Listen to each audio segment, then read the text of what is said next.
So let's take a look at this. Okay. So anyway, the last week we talked about, or last time we talked about the Gospels primarily and Acts as narratives. And so what we've got basically the story. So the narratives are primarily interested in the life of Jesus.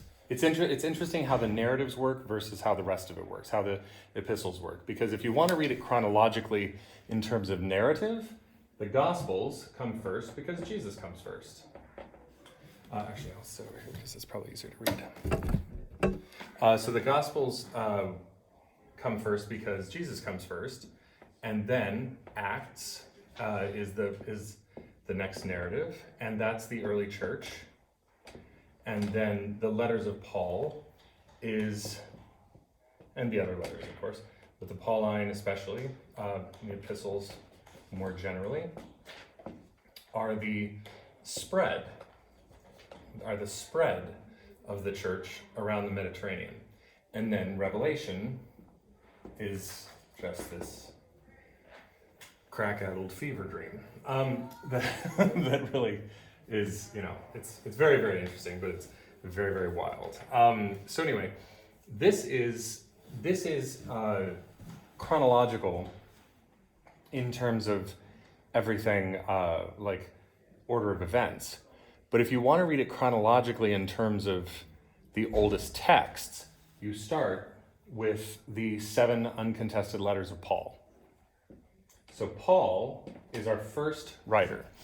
And he actually can give us glimpses of things even further back before him, because he sometimes says in his letters, as it was handed on to me, thus and so.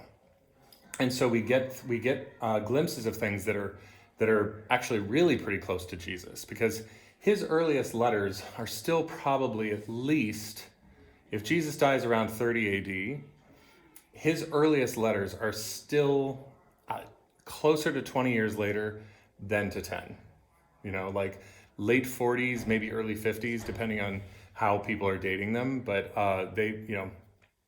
late 40s seems to be the early side. So that's, between 15 and 20 years after the death of Jesus. But he sometimes has little segments in it, or he'll even say something that sounds like a fragment of something, like an early hymn or things like that. And you go, and scholars have picked up on that and gone, oh, okay, that's early, and that thing's early. Somebody told him that, so that predates it. So it can get, pretty far back. Then you have the Pauline letters. A lot of the other letters are really disputed. Like if James is really the author of James, that's before he's put to death, certainly.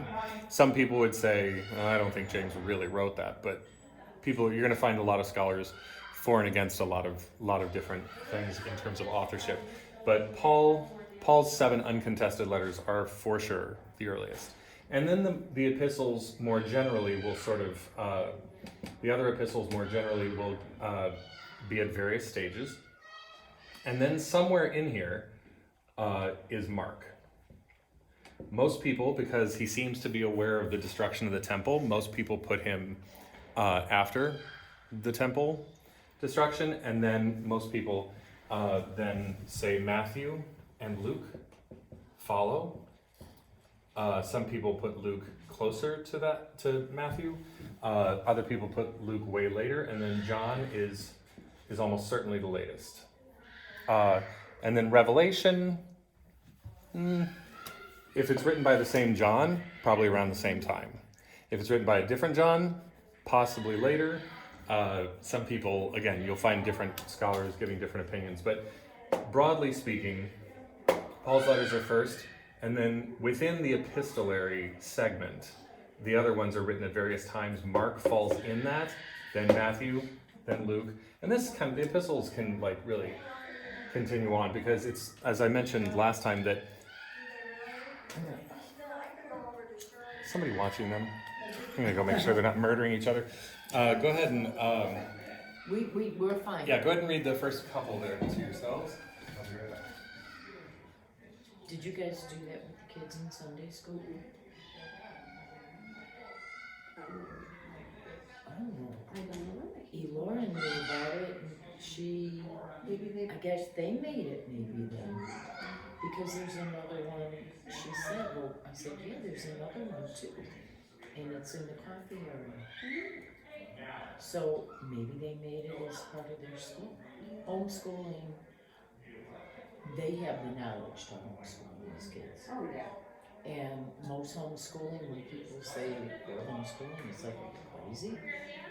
You know, but here, oh, no. Yeah, my sister homeschooled. During COVID, she put them out of public school and high school. She's like, this is, And she was so discouraged. So now they were Christian school, but she pulled them out of public.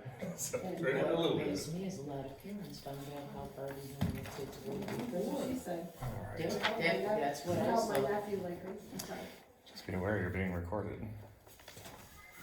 Oh, oh, oh, shoot.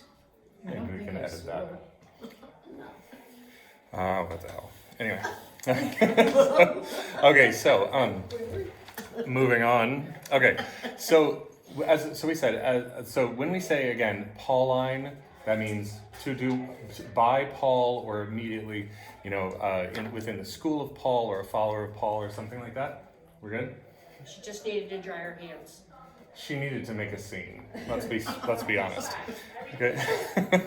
So some are certainly by Paul himself, some contested, but many are arguably by Pauline disciples or Pauline schools of thought. So remember we said the descriptors are Pauline for Paul, Lucan for Luke, Matthean for Matthew, Markan, Johannine is for John, Johannine, which is funny because that's actually closer to the real name. The real name would be Yochanan, but yeah, Johannine.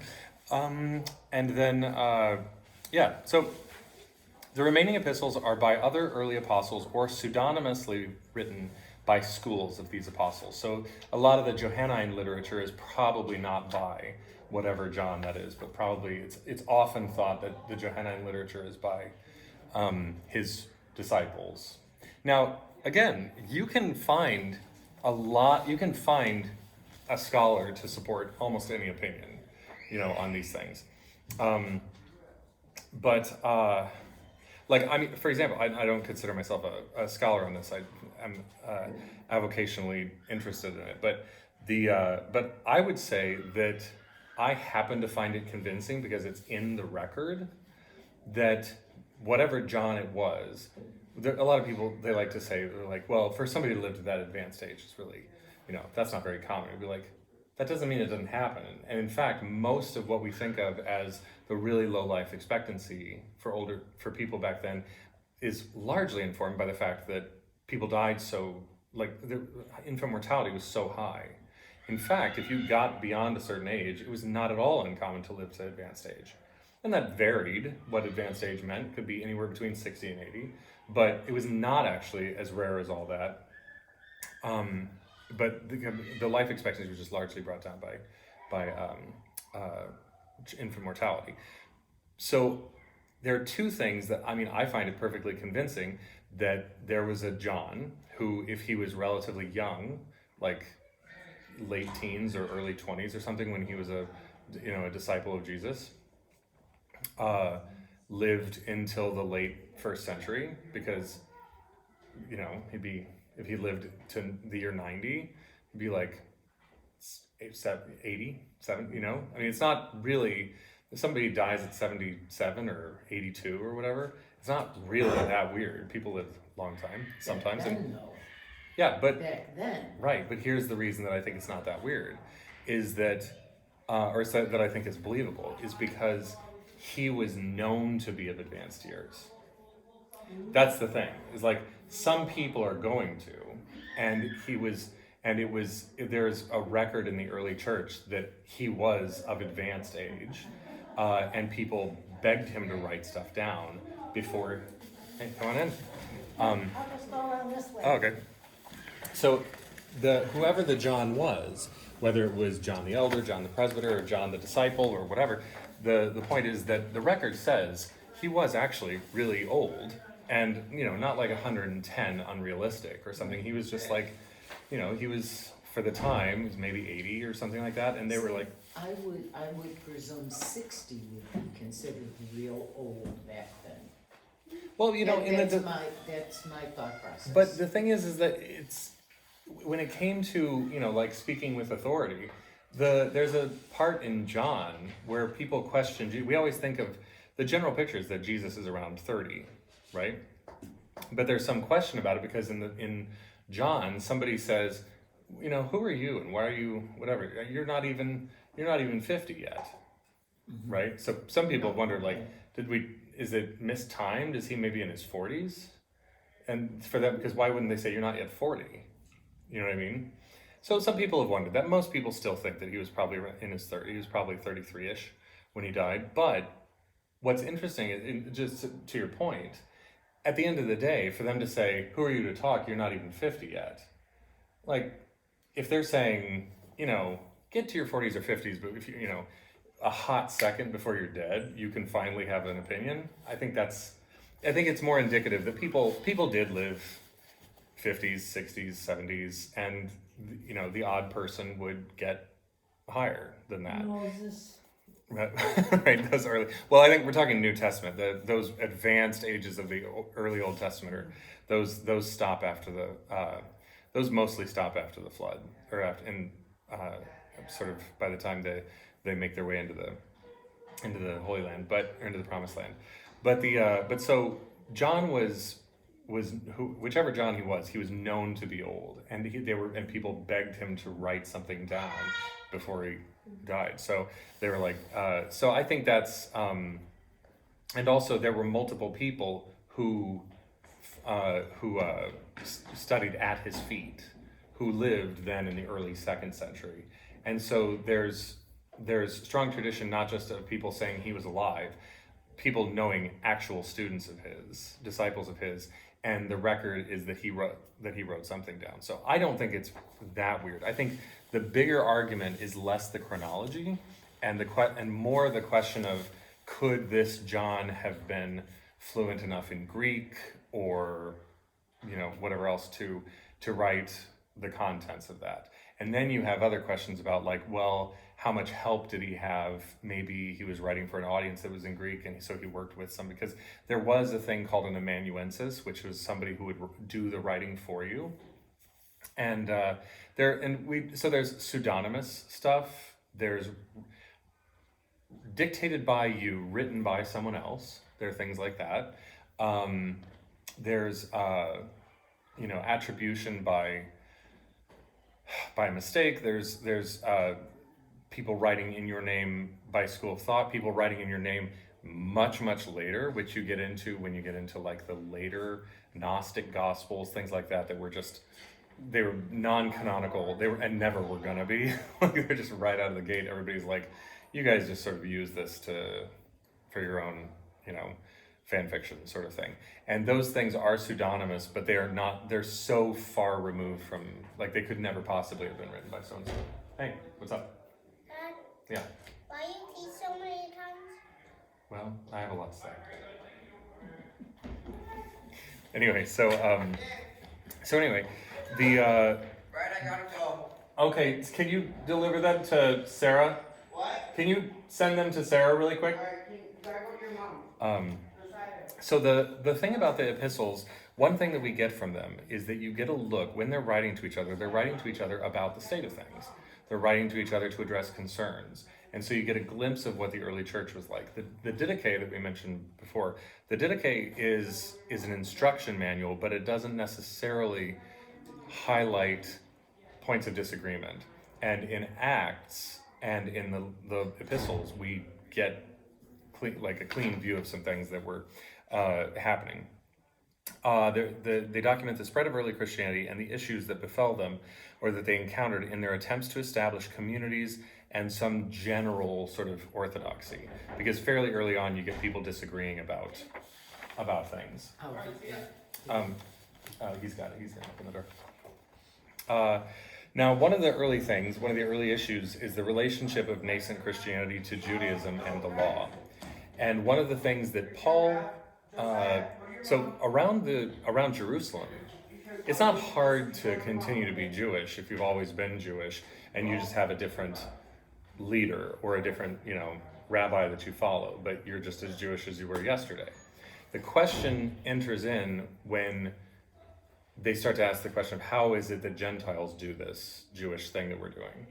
Do they have to become Jewish? Do they have to be circumcised? Do they have to whatever? And that was the first critical issue in the early church as far as, and so Paul introduces himself after his conversion. He introduces himself and he says, I would like to, Peter, James, you're here. Jesus' brother is there, head of the church in Jerusalem.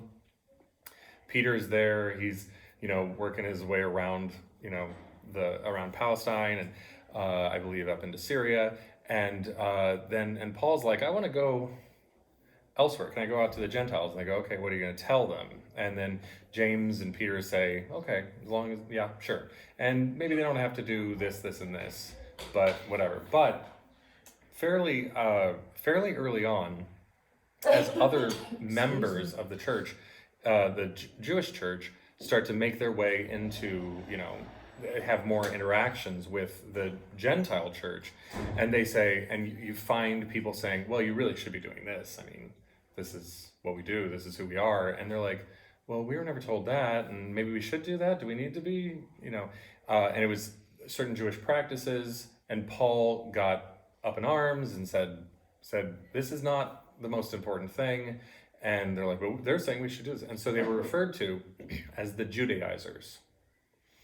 And there's a fair amount in Paul's letters of him sort of responding to people who are, in his eyes, foisting too much practice of Judaism, of Jewish law, onto people who, in his view, don't need to be doing that. They need to be focused on certain things conceptually that he thinks will drive appropriate virtuous practice, right? But it's interesting, he's also in the process of a lot of these letters writing to people and going, stop doing that and stop doing this and stop doing that, stop seeing prostitutes and stop doing this and whatever else. You married sleeping with your sister so-and-so, or just like things that, so it's interesting how often in his own letters, and people often pit the letters of Paul against the letter of James. And we heard it today in church. The letter of James says, or no, was that in the video? Where he says, faith without works is dead, right? But a lot of the things that you'll see and hear from the pulpit, from just theology, especially out of Protestant theology, especially out of sort of Calvinist and Reformed theology, is heavy on Paul, and especially a kind of an Augustinian, St. Augustine, his view of Paul, and that there's just like faith alone, just believe, and so it's interesting that with the Didache, it was talking about how like, do this, be that way. Pauline Christianity is very, very, I hesitate to use the word faith, but it's like assent and belief. It's just like, oh, this is what we believe? Okay, I believe that, and then everything stems from that. Does that, you know what I'm saying? Like creed, almost creed-based. Like I profess to believe this thing, and then everything flows from that. And yet, in his letters, he's constantly, reprimanding them and telling them how to behave, how not to behave, and whatever else. So it's a very interesting thing. People like to fall hard one side or the other on this, like faith versus works, and works versus faith. And actually, in my opinion, it is a borderline ridiculous. Are you a creedal faith or are you a works-based faith or something like that? I think it's a weird dichotomy. But it's worth observing that you can absolutely find passages in the New Testament, and certainly in Paul, really highlighting the importance of believing A, B, and C. and yet it's really on every page that there's something that is asked of people, you know, in terms of modes of being, how to be, how to behave, how to live, how to, you know, and it's kind of this balance between orientation, how you orient yourself, and once you're facing the right direction, do you walk that way? You see what I'm saying? And so I think that I'm not gonna suggest, you know, any theological stance here, because I don't have like a horse in the UCC game or the Roman Catholic game or whatever. You do see differences from like Eastern Orthodox to Roman Catholic to various denominations and Protestantism. You see these differences in emphasis. But what I will say is I would strongly encourage you to look at what's in the New Testament and realize that it's kind of all in there, and it's kind of it's highly debated, but both things are clearly present. Like you can say, well, you know, you need to believe that Jesus died for you, and if you believe that, then whatever. And be like, that also happens to completely ignore the Sermon on the Mount, Jesus' own words, right? And you can read Paul and say that he's got his, you know, priorities right and whatever else, but then you also look at James. James is also in the New Testament, and James seems to say that that's all well and good, but if you don't have this, then what? And Paul himself says that faith, hope, and love, right? And the greatest of these is love, not faith. So Paul, you know, people like to put Paul up there as saying that faith, sola fide, you know, and I'm sure a lot of Protestant theology nerds would be like, you just don't understand Paul. So fine. But I'm just saying that even Paul's own words sometimes might contradict some things that people read Paul to say. What I would just say is that it's very interesting food for thought across the board, and dive in and just you'll see it. You'll just be like, oh, it's all in there. It's just both things. But this question of exactly the relationship of Judaic law. And one thing that I'm going to highlight, just because I think it's a point of interest, is the role of the law for Jewish people versus other people.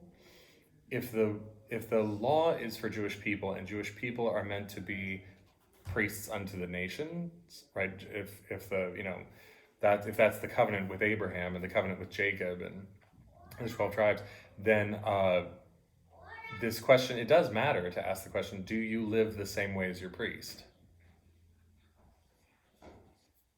Right?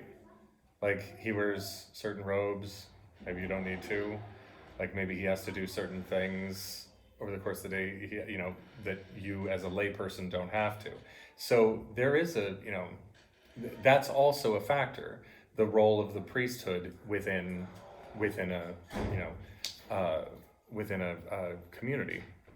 So the Jewish law versus people who are following what is. Yes. Can I play at the park outside? No, it's too wet, and you're not even wearing shoes. Go find mom and ask her what she. Go find mom. Yeah, but he's not. Go find mom. Anyway, so it is a Jewish religion, but it's not intended to be only for Jewish people. So where does that line get drawn? And that is a big part of what's going on in the epistles in the New Testament.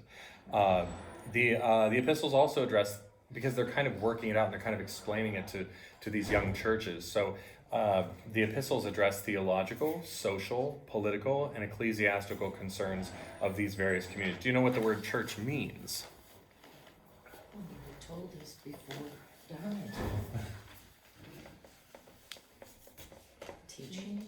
So, no, didache means teaching in Greek. Yes. Yeah, no, it does. Yeah, that's right. So the word church is it's from the German word Kirche, but the actual word that you see when you're looking in the Bible for church is the word ecclesia. Assembly, it says here. Exactly. Ecclesia is assembly. It's where we get the word ecclesiastical. And so it basically means the people. It's not the building. That's where this came from then. Remember this That's as a what she kid? just said. That's what I was saying. Church is the steeple. Yeah. How does it go? The Dude, church I'm is- sorry. Yeah. How does it- Something. The church is not a steeple, but inside are all the people. Yeah, exactly. And so it does mean the people. Without the people, there is no church. We tend to refer to the building when we say church these days, and we say the Yeah. congregation to mean the people. But actually, the word church means the people. Many of these places, when he was going around to these churches, are actually just groups of people meeting in each other's houses or some common meeting location, and they are they're just a community. They're just a community of people. And the word synagogue actually, and I believe mosque as well, but they all kind of have similar meanings. Synagogos, I think, means gathering together or something like that. I can't quite remember, but it has basically the same meaning. So it's a community gathering. It's a group of people. Now Revelation is the last book of the Bible, and some of the it's part of what is called apocalyptic literature. The word apocalypse, do you know what that means? No, really. Everybody- Destruction. Right, everybody always thinks, Destruction. Yeah, is what I that's what think. you think. they always think of kaboom. But actually, it literally means revelation. Oh, Or an, change. yeah, the slightly better word would be an unveiling. Oh, okay. So an apocalypse. So the last book of the Bible is just as rightly the word apocalypse as it is revelation. Apocalypse is Greek. Revelation is English. Revelatio, I'm sure, is the origin, probably in Latin. But so this is Greek-based English word, apocalypsos or something like that, and then revelatio. And what it means is whenever somebody has like a vision or some kind of some kind of either vision or something becomes made known to them in some way, it's an unveiling, and so that is apocalyptic literature. There are apocalyptic moments in some of the letters, some of the epistles, but the primary. Did they just run outside? But the primary apocalyptic literature in the New Testament is Revelation. It has. This is all very. There's the destruction of Jerusalem, the diaspora, and the gospel. The diaspora after the destruction and after 135. There's all sorts of stuff jam packed into Revelation. There are indications of like highly symbolic. A lot of symbolism around Rome, as kind of an almost catastrophic just influence on the world and their world, and Nero as he was a really cruel tyrant of a king, of an emperor. It is early Christian apocalypticism. There is such a thing as Jewish apocalypticism, and you can see that in some of the Second Temple literature. And it primarily, in the primary question of Revelation is, how are things going to end? And it's an interesting thing about the New Testament that it's an unanswered question. There are strong signs that many of the authors of the New Testament thought that the end of days, which does not mean the blowing up of the world or anything, but it really means something more like the coming to fruition of God's plan, which, if you're not on God's side, won't be pleasant, right? Like if you don't know how to swim and you guys all decide to jump in the lake, that's not going to go well for you, that kind of thing. It's the coming to fruition of God's plan and how that's going to shake out. And many people thought, apparently, based on some of the things in the New Testament, many people thought it was coming way sooner. Then, again, in the epistles, some people are starting to go, well, some of us are dying, like some of us are, we were told this and that, that the end is coming, and, we're not all here anymore. So-and-so died last week, and are they going to be part of the end times? Are they going to be part of the eschaton, is what it's called? and you see things like, yes, but that's going to be part of the resurrection.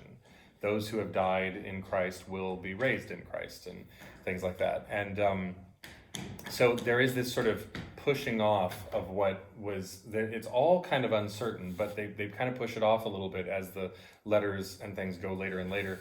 And then Revelation is kind of just a broader picture that somebody has of like what kind of thing. Again, it's very, very symbolic. It's, it's hard to know, in fact, when you're looking at it, what is supposed to be symbolic, what is supposed to be literal, it's just bananas.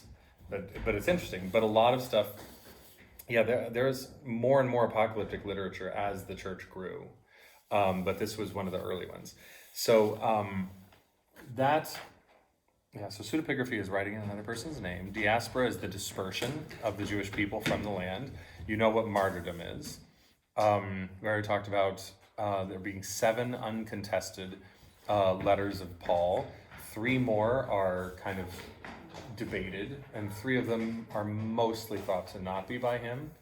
Nobody knows who wrote Hebrews, really. It's not given an author. It was, for a long time, it was thought to be written by Paul, but some people have posited that maybe it was written by Barnabas. Some people have thought that it was written by, what is his name? Why can I not think of his name? That it was written by somebody else in the early church, but we don't know who. Some people do maintain that it was still written by Paul, but so one of the interesting things is that worth thinking about is the question of this Jewish Christianity versus Paul, because historically speaking, Paul won out, right? There was a community, please don't futz with those. Historically speaking, the Jewish community of Christians were subject to all the horrors of the siege of Jerusalem, the Jewish war, the Roman Jewish war, the siege of Jerusalem, the destruction of the temple, and then in the first centuries AD, in the early second century AD, the dispersion of the population. It was said that by early church historians that the church changed hands a couple of times. Interestingly, all under in Jesus's family. So the first person who was the head of the church after Jesus was James, his brother. After that, Simon, another named brother. And then Really? I didn't know that. yeah. And then I can't remember who after that. Go out. Something. Then, but then they fled. They ended up having to leave. James was killed, and then things went on. What? Sure. Then they fled north to an area called Pella, and then it's kind of believed that one of a couple things happened. Either they became a group because they were like so diminished that they became a group that was just not as recognized by the other growing Pauline communities, and they were gradually marginalized, and that they were that they may have been one or both of the groups alternately referred to as Nazarites or Ebionites. And then some of them may just have gotten absorbed into Pauline communities. But the way that Paul thought about things was essentially the one that historically won out. Which is interesting because Paul never met Jesus in person. He only met him in an appearance. And he had early tensions with the people that were considered Judaizers, and he routinely had to sort of pay deference to what he refers to as the pillars in Jerusalem, James and Peter and John, those guys. But at the end of the day, often still finds himself or seems to be somewhat at odds with their direction. But so I'll give you my own opinion on this. My own opinion on this is that what we have when we look at the Jewish Christian community and what we have when we look at the Pauline community is we have two groups of people who sort of complement each other. And one of those won out and one of them didn't.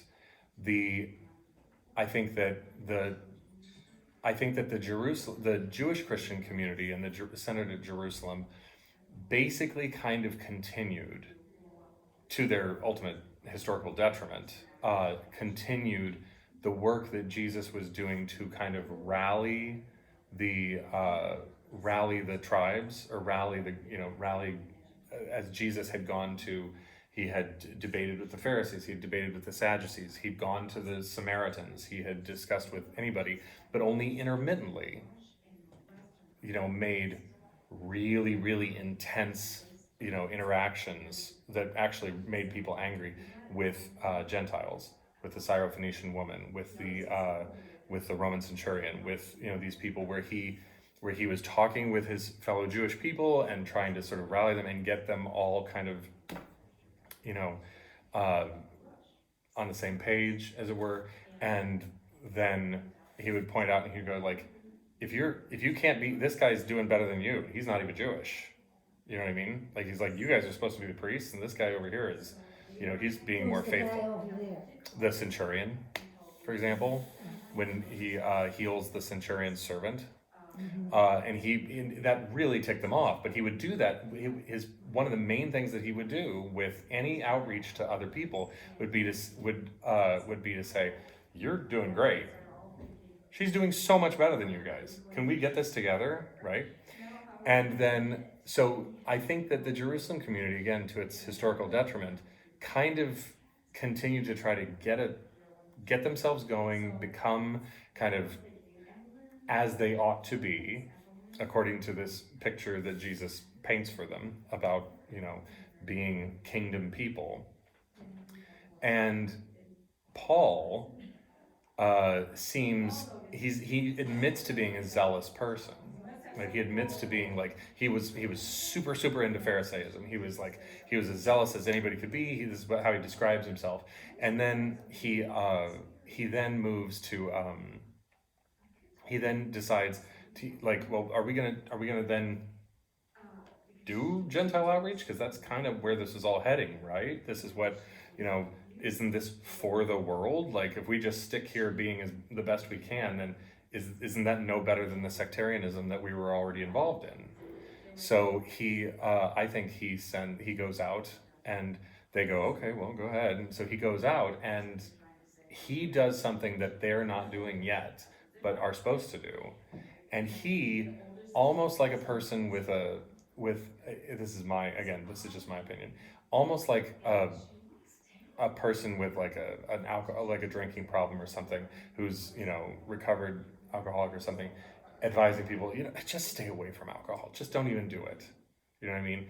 Kind of has an overreaction to keeping the law, like, or to prescriptive kind of legalistic religion, and just wants you to kind of prioritize things more broadly and based on how you believe. If you believe about it right, you'll line yourself up right, or whatever else. But he almost has like an allergic reaction to law, because that had been his own stumbling block and had led to his persecution of what are now his fellow Christians, right? And that's my own take on it. But at the end of the day, what you have is a Pauline Christianity that has, and you see this in the early church and over centuries later, seen itself as so far removed from the Jewish roots that it can even persecute Jewish people, for millennia. Like, it's a bad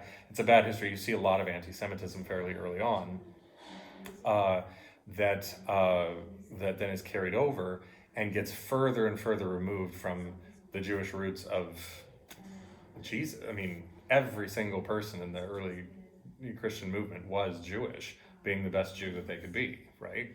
And so it's an interesting fact, and it's literally all over the New Testament, this tension in the early church. And it's just a historical fact that Paul's way of looking at things wins out. But especially as we have, especially as we have found the Dead Sea Scrolls, and especially as we have, found some other things like the Didache and whatever else, it can give us some glimpses into things that may have been alluded to, understood, or believed by not just the early church, but Jews of the time, including Jesus himself. Because there are things in Second Temple Jewish literature that before we had it, in these Dead Sea Scrolls, that before we had it, we wouldn't have known that Jesus was actually quoting it, or that Paul and Jude are in their letters quoting a book that is not in the Hebrew Bible or our Bible, but at the very least, what it tells us is that these people in the early church, Jesus himself and all of his followers were heavily invested in how they understood their own Judaism, and what that meant for the world. Yes, absolutely. But it's part of how Judaism as a covenant with God is meant to be a gift for the world. And it's a huge factor in the New Testament. And so so I would when you're listening to the passages as they read them in church, it's kind of, I guess they don't really go into it. It's, if you want to read like the first thing that we have, it's either, I believe Galatians is, some people think Galatians may have been the first. Some people think it's, let me double check. But there's a, if you just Google chronology of the New Testament, or like books of the New Testament in chronological order, it's kind of interesting. You can actually, you dive right in with Paul writing to communities who are, and going, some of it's like arguments. He says, in one passage he goes, I defied Peter to his face in Antioch. He has a big argument with Peter, calls him a hypocrite because of who he's eating with and who he's separating himself from. And tensions arise pretty early, and so it's an interesting. Yeah, well, I've been thinking of today in the anti-Semitism, and yet what happened to these Jewish Christians? Mm-hmm. Well, some people think they became the group called the Nazarites. Some people think they became the Ebionites. The Ebionites are... Okay, so they got a new name. They became something else. Yeah, they were already going to be lower in number because they were just a small group within larger Judaism in the area. Outreach, they just kind of... Yeah, exactly. Paul was just a ferocious church planter. He went around the Mediterranean. He just, and then dies, it's believed, in Rome. Some people think he intended to go to Spain. Some people think he made it. A lot of people think he didn't. But he didn't. He's a very interesting and weird and volatile character, because he's one of the first, and we'll talk about when we talk about him. We're going to actually go back, do a little review of, it's a little bit more information of the stuff, because it's Advent. So we're going to go back and kind of lead up to Jesus again, revisiting the Old Testament, and then we'll arrive at Jesus at Christmas.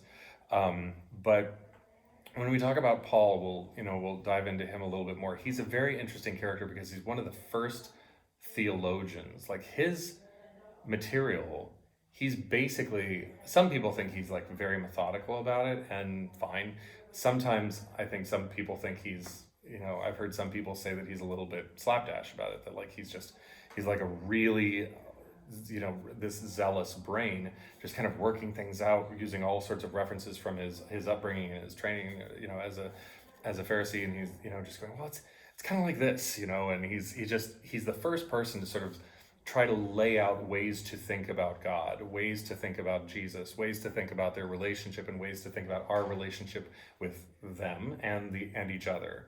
And he is 100%. Whether you love Paul or hate Paul, a lot of people have, like, I'll just tell you now, a lot of more liberal churches struggle with Paul, and a lot of conservative churches love Paul because of things they perceive him to be saying, not always accurately, in my opinion. But people have very strong opinions about Paul. But Paul is, whether you like it or not, he is one of the first people to sit down and try to explain these relationships and to these communities who are like, so is Jesus, what is him? Is he like whatever? But it's also interesting because Paul doesn't seem to know anything about the virgin birth or anything special about Jesus's birth at all, right? He doesn't seem to know about, even Mark, who seems to be very Pauline, that's not in Mark. Mark's story starts with his baptism, and it says, "Today have I begotten you." So you'll see, it's interesting when you look at we're talking about how chronologies sort of seem sometimes a little bit backwards. The earliest gospel starts with Jesus's, like, his birth, as it were, that starts at his baptism by John the Baptist. It says, "This day have I begotten you." Matthew and Luke have a birth tradition, have a nativity tradition, and those are next in line. John goes all the way back, and he says, "In the beginning was the Word," and he associates this logos. The word logos is the Word. He associates this Word. In the beginning was the Word, and the Word was with God, and the Word was God, and like, by him all things were made, kind of thing. And he associates that with Jesus. So, like, the later you go, the higher the Christology, and the earlier things start, right? And so it's very, very interesting. And if you go earlier than the Gospels, if you start at Paul doesn't even barely talk about Jesus's life very much. He talks about Jesus's death and resurrection as being the center point. So even that, like, for Paul, it's death and resurrection. For Mark, it's his baptism and ministry. For Matthew and Luke, it's his birth. For John, who's the latest, he was there in the beginning with God when everything was made. So it's very, very interesting but Paul is still setting out a lot of the ways that people are going to think about who this Jesus person was and what the role of the Christ is and how we respond to that and relate to it, and how we understand God by it. And so it's very, very, it's very interesting and very pivotal, but it's you can see pretty quickly that there's, anyway. But so that's the thing about that we were saying about Jewish Christians is that the Jewish Christians, the Ebionites, were vegetarian. They did not use all of the texts that we have in the New Testament. They used primarily a copy of, and I believe the Nazarites were the same. They could have been two of similar groups, or they could have been all, but they used different texts. Apparently some of them pretty early, but they lived poorly. The word Ebionites means the poor, right? And there's certainly connection. They wanted to paint these early groups, these groups as fringe, but they were vegetarian. They lived in communities. They probably more like what we would think of as monks or things like that, or maybe not exactly monks. They weren't necessarily celibate, I don't think, but they were deliberately poor, which you see all over Jesus's ministry. Give away all you have and whatever else.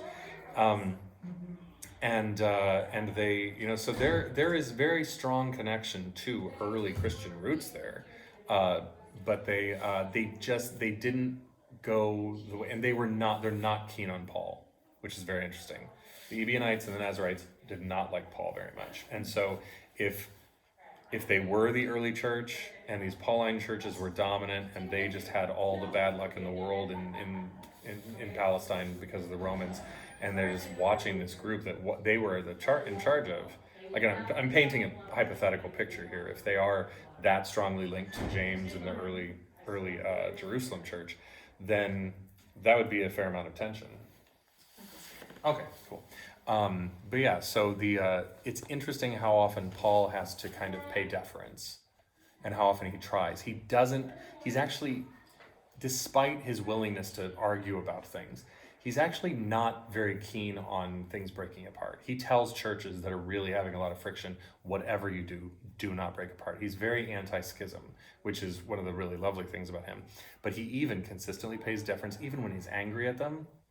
He pays deference to James and Peter and them and the people in the church. And he even subjects himself to like doing things in the temple that he should do, you know, to prove his dedication to Judaism. And he even takes up a collection to help the Jerusalem church from all the churches around. And he's going to take that money back to them because they are, you know, not having an easy time. But so he's a very interesting and hard character to pin down, but he's very, very fascinating, and we'll discuss him more specifically. But these are the things that were happening that you see in the epistles. And then, like I said, Revelation is a kind of a growing picture of what they're thinking may be the end point of all of this. So, cool.